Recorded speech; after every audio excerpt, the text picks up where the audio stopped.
আরোগ্য হোমিও হল রাজশাহীতে আপনাদের স্বাগতম। আমি ডাক্তার মোহাম্মদ হাফিজুর রহমান পান্না।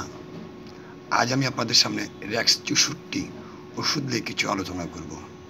আপনার স্ক্রিনে দেখতে পাচ্ছেন র্যাক্স 64 ওষুধটি। এটা একটা ওয়েবসাইট থেকে আমি বলছি।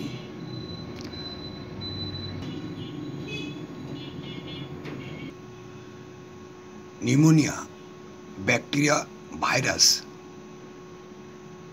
ছত্রাক বা পরজীবী দ্বারা সৃষ্টি এক ধরনের ফুসফুসের সংক্রমণ।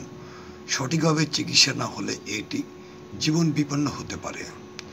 এটি একটি বা উভয় ফুসফুসের বায়ুথলি স্ফীত হয়ে যায়।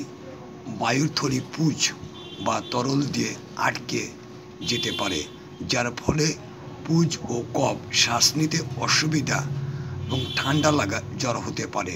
নিউমোনিয়া রোগের তীব্রতা হালকা থেকে এমনকি প্রাণঘাতী পর্যন্ত হতে পারে। এটি সাধারণত শিশুদের বেশি হয়ে থাকে এবং 65 বছর বয়সীতে যাদের সমস্যা, তাদের ক্ষেত্রে রোগ প্রতিরোধ ক্ষমতা কম থাকার ফলে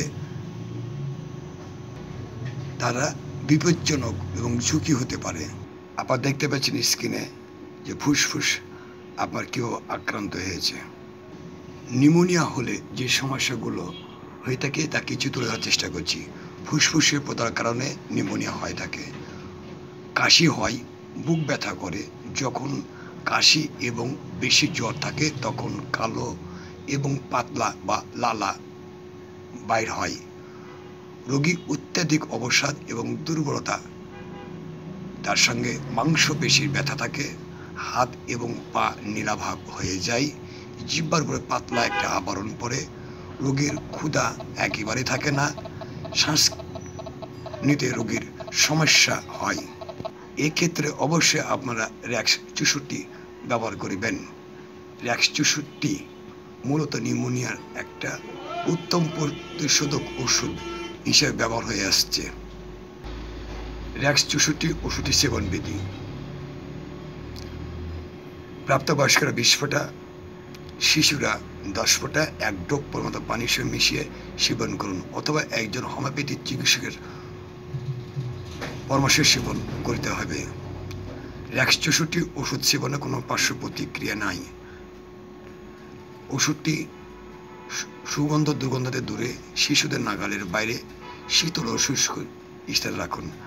যারা আমার চ্যানেলটি সাবস্ক্রাইব করেনি তাদের প্রত্যেককে চ্যানেলটি সাবস্ক্রাইব করার জন্য অনুরোধ করছি। আমার একটা ওয়েবসাইট আছে,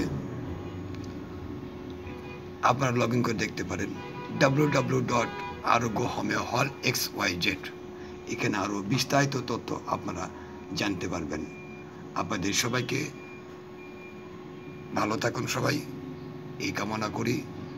আজ এখানে শেষ করছি। আগামীতে অন্য কোনো ওষুধে আলোচনা হবে। আসসালামু আলাইকুম।